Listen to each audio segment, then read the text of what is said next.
a gente estava falando que talvez a pandemia, ela tenha dado, então, voz para coisas que aconteciam, mas talvez a gente nem se importava. Acho que ninguém ia questionar muito coisas antes, relacionadas ao que geravam felicidade. Era muito assim: "Ah, você está feliz, não está feliz, troca de trabalho, né, a empresa é assim, assado". Então esse é o cenário, você passa tantas horas no trânsito, paciência, fazer o quê, né. Ninguém discutia muito trabalhar remoto. A pandemia quebrou um monte de paradigmas e está todo mundo tendo que se adaptar a isso. Nós, pessoas, as empresas nas suas políticas e regras, e a gente vai em algum momento ter que falar até de legislação. Houve uma certa flexibilidade recentemente, questão de horário, jornada, tal, mas eu sei de casos aqui de pessoas que queriam, morar, você deu o exemplo da pessoa que estava em Portugal, que queria morar em outro país, trabalhando aqui no horário daqui, e a empresa não podia.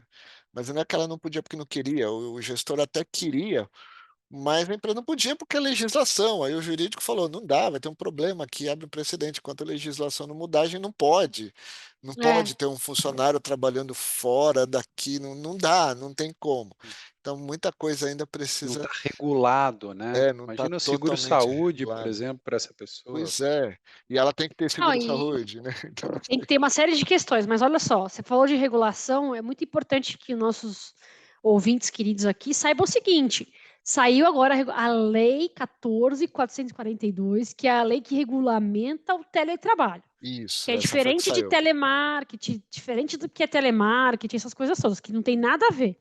Teletrabalho regulamenta algumas coisas e também traz à luz ali alguns elementos, por exemplo, como o vale alimentação, que são benefícios que são dados para os colaboradores, de alguma forma, tem uma certa flexibilização para a companhia. A contrapartida disso é o quê? É a companhia otimizar os seus custos.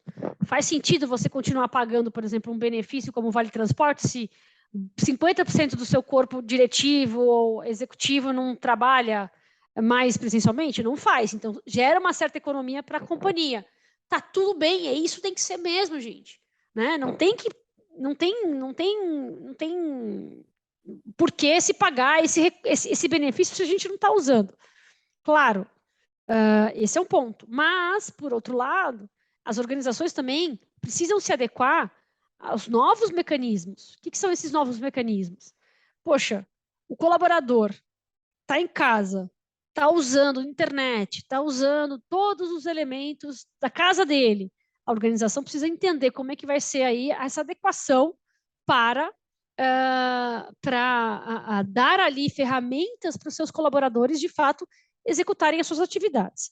Esse é um ponto. E o outro ponto é em que medida a organização, mesmo que o colaborador distante da organização, não tem mais aquele tete-a-tete, né, com o gestor, reunião de equipe, etc. e tal, como que ela vai capturar uma potencial identificação de problemas de saúde e bem-estar que aqueles colaboradores vão ter? Então, vai exigir, já está exigindo isso das pessoas que trabalham com recursos humanos, que são os BPs, né, os business partners das áreas, né, das divisões, uma atenção muito maior em relação à percepção disso, sabe?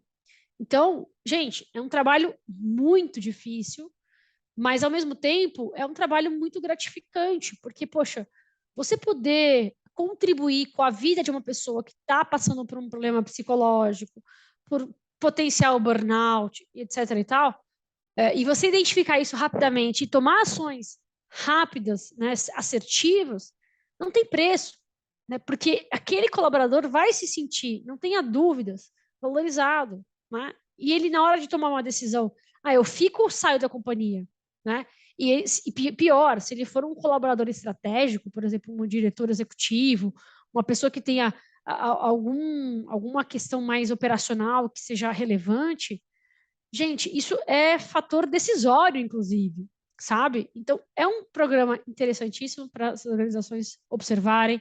É uma forma muito importante de você valorizar os colaboradores, né? A depender de legislação e assim por diante, claro, programas de felicidade, saúde e bem-estar não são regulados. A companhia faz porque é um fator motivacional, um fator de você, inclusive, de muitas benesses, efetivamente. Mas isso não é regulado, isso não é obrigatório, né? Mas isso é um plus, e a companhia percebe isso, as organizações perceberam isso, e isso tem vindo, né, como realmente um mecanismo de você até, é, é, como é que é o termo que a gente usa, de você reter pessoas estratégicas na companhia, né? Então isso é muito interessante. De uma certa maneira, acho que as empresas acabam colocando isso como esse plus que você comenta, porque elas entendem que tem um benefício para ela de volta, né?